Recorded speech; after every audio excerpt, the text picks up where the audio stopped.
पवारांचा बालेकिल्ला असलेल्या बारामतीतून मुख्यमंत्री फडणवीसांनी पवार कुटुंबावर थेट प्रहार केलाय, तर भाजप विरोधात दंड थोपटणाऱ्या हर्षवर्धन जाधवांनीही मित्रत्वाचा सल्ला देत कोपर खळ्याही लगावल्यात।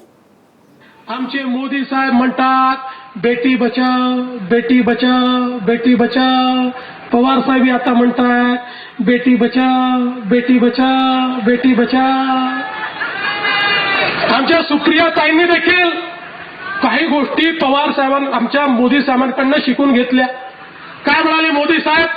पाकिस्तानला म्हणाले तुला घरात घुसून मारीन, म्हणाले ना पाकिस्तानला। सुप्रिया ताई म्हणायला लागल्या घरात घुसून मारीन। आहे का शेवाळे?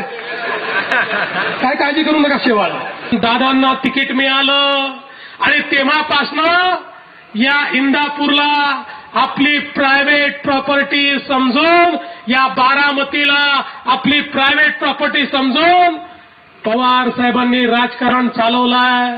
हर्षवर्धन पाटील, तुम्ही कितीही त्यांच्या पालख्या उचला, विधानसभेच्या निवडणुकीमध्ये तुम्हाला चितपट केल्याशिवाय ते काही सोडत नाही।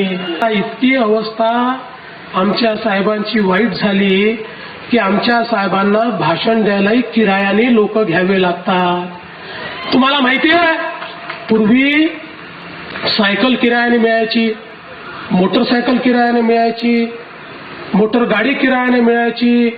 आमच्या पवार साहेबांनी रेल्वेचं इंजिन किरायाने घेतलाय। हे जे रेल्वेचं इंजिन आहे ना, बंद पडलेलं इंजिन आहे, हे पुढे जात नाही मागे जात नाही। त्या इंजिनची सगळी हवा विधानसभेत निघून गेली, उरली सुरली जिल्हा परिषदेत निघून गेली, याचे पुरजे महानगरपालिकेत संपले आणि लोकसभेत यांचा एक उमेदवार देखील नाही। पण बेगानी शादी में अब्दुल्ला दीवाना, लग्न कोणाचं आहे आणि नाचतं कोण आहे